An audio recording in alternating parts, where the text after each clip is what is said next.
So hello guys, this is Pratham Srivastav. Today I am talking about the some important lines of NCERT from ecology. So first is that each trophic level has a certain mass of living material.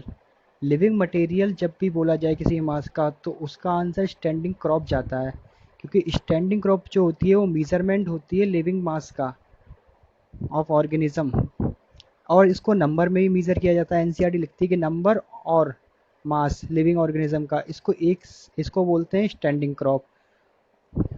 And the biomass of a species explain term of fresh weight और dry weight. जो species होती है उसका biomass हम fresh weight और dry weight में दोनों में ले सकते हैं, लेकिन मोर एक्यूरेट लेना होता है। अगली लाइन में लिखा है कि measurement of biomass in term of dry weight is more accurate. Dry weight में लेना इसलिए एक्यूरेट होता है क्योंकि फ्रेश वेट में हम वाटर का अमाउंट इंक्लूड कर लेते हैं, तो वाटर तो बढ़ भी सकता है और कम भी हो सकता है, इसीलिए dry weight is more accurate than fresh wait.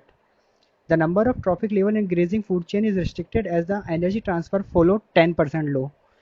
जैसा कि आपको पता है कि एनर्जी ट्रांसफर होता है वो हर trophic level successive trophic level पे 10% होता है, तो इसीलिए number of trophic level grazing food chain में कुछ कम होते हैं, मतलब रिस्ट्रिक्ट रखे जाते हैं कि 3 से 4 ही होंगे, क्योंकि सक्सेसिव ट्रॉफिक लेवल पे एनर्जी कम होती जा रही है। Now the vertical distribution of different species occupying different level called stratification. For example, tree occupy top vertical strata or layer of forest. Shrub the second, herbs and grasses occupy the bottommost. और देखिए the component of the ecosystem are seen as function. जो functional aspect होता है ecosystem की वो कौन कौन होते हैं? Productivity, decomposition, energy flow, nutrient cycling. Next one is the rate of biomass production is called productivity. It is express in term of gram per metre square per year. तो unit ध्यान रखिएगा productivity की, gram per metre square per year, और energy की form में लिखा जाए तो kilo calorie per metre square per year. To compare the productivity of different ecosystem it can be divided into gross primary productivity and net primary productivity. जो gross primary productivity होती है ecosystem की, ये define कैसे करी जाती है? The rate of production of organic matter during photosynthesis.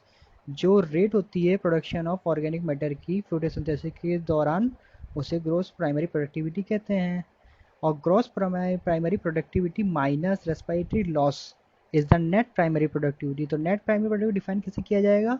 Gross primary productivity minus respiratory loss, जैसा कि यहाँ फॉर्मूला लिखा गया है, GPP minus R is equal to net primary productivity.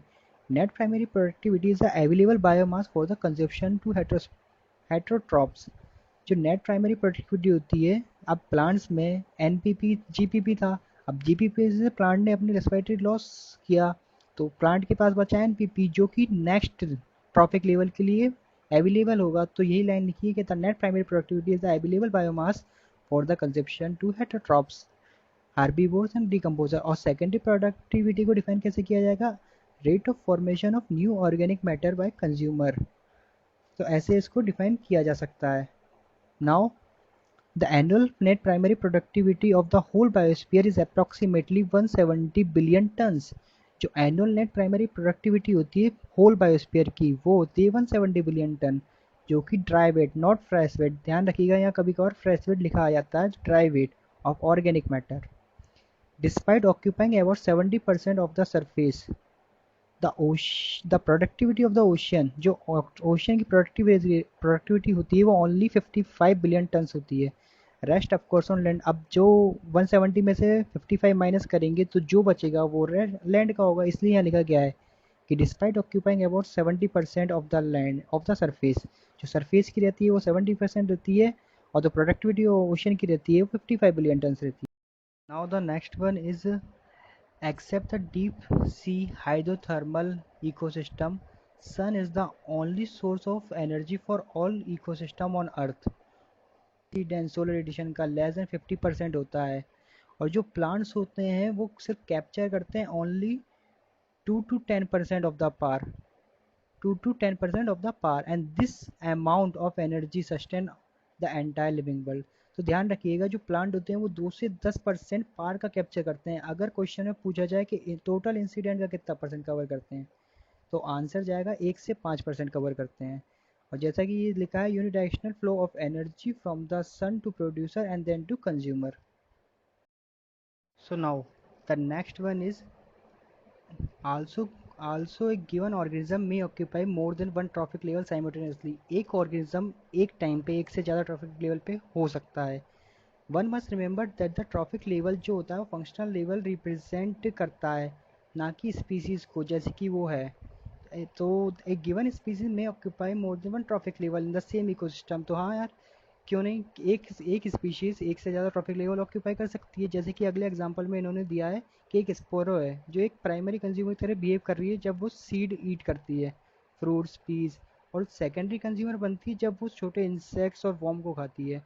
Now energy at the lower trophic level is always more than the high trophic level. जैसे कि मैंने आपको पहले बताया था कि सक्सेसिव ट्रॉफिक लेवल पे एनर्जी घटती चली जाती है। तो वही लाइन देखिए एनसीईआरटी ने भी लिखा है, the pyramid of biomass of sea. Sea का जो बायोमास का पैरामिड होता है वो जनरली इन्वर्टेड होता है, क्योंकि biomass of fish far exceed that of phytoplankton. And energy, pyramid of energy is always upright.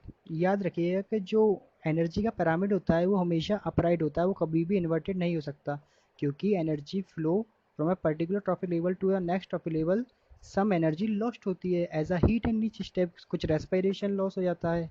तो each bar in the energy pyramid indicate the amount of energy present at each trophic level in a given time और annually per unit area.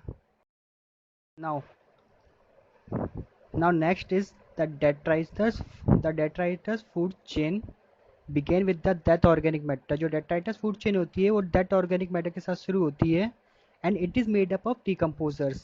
इसको चलाना start कौन करता है? Decomposers, जो कि कौन होते हैं? हेट्रोट्रॉपिक ऑर्गेनिज्म होते हैं, जिसमें मैनली कौन आते हैं? Fungi and bacteria. तो याद रखिएगा कि डिकम्पोजर में मैनली कौन आते हैं? Fungi and bacteria. They meet their energy and nutrient requirement by the degrading death organic matter or detritus। They also known as saprotrophs, इनको हम सेप्रोट्रॉप्स भी कहते हैं। डिकम्पोजर सिक्रीट्स, अब वो डाइजेशन कैसे करते हैं वेस्ट का? ये सिक्रीट करते हैं डाइजेस्टिव एंजाइम को और ब्रेक करते हैं दैट और वेस्ट को सिंपल वन में, जैसे कि इनऑर्गेनिक मटेरियल, जिससे वो एब्जॉर्ब कर सके उनको। अब एक बहुत ही मोस्ट इंपॉर्टेंट लाइन आती है, जो एक्वेटिक इकोसिस्टम होता है उसमें मेजर कंडक्ट कौन होती है एनर्जी फ्लो का? तो याद रखिएगा कि एक्वेटिक इकोसिस्टम में GFC, not DFC, GFC is a major conduct for energy flow as against this. और टेरेस्ट्रियल इकोसिस्टम में, टेरेस्ट्रियल इकोसिस्टम में जो larger fraction of energy flow होता है वो डेट्राइटस फूड चेन करती है। इसमें याद रखिएगा टेरेस्ट्रियल में डीएफसी एंड एक्वेटिक इकोसिस्टम में जीएफसी। अब आगे लिखा गया है कि डेट्राइटस फूड चेन कुछ समय में कुछ प्लेस पे कनेक्ट हो जाती है ग्रेजिंग फूड चेन से। जैसे कि मतलब जो डीएफसी के ऑर्गेनिज्म होते हैं वो प्रे बन जाते हैं जीएफसी के ऑर्गेनिज्म के लिए।